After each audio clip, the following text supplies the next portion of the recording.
Hey there, it's Dr. Drdreya. This is the 45th episode of Dr. Drdreya, Cybergal for Jesus, Words of Encouragement, or WOE.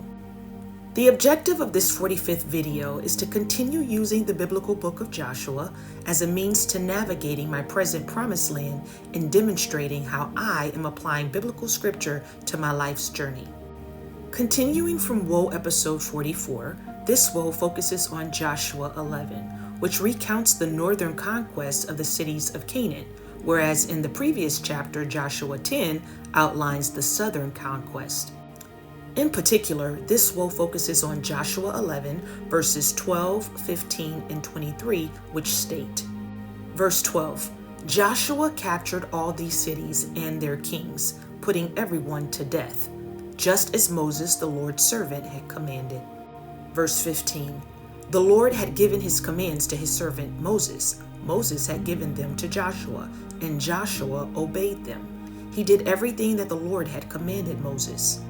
Verse 23, Joshua captured the whole land, as the Lord had commanded Moses. Joshua gave it to the Israelites as their own and divided it into portions, one for each tribe.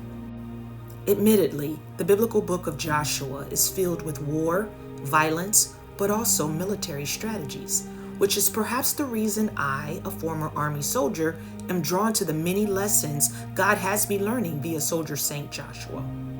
By the way, I want to shout out the U.S. Army's recent birthday on June 14th, as well as acknowledge another important date in U.S. history, June 19th, aka Juneteenth, which commemorates June 19, 1865, when freedom finally came to more than 250,000 enslaved Black people in the state of Texas.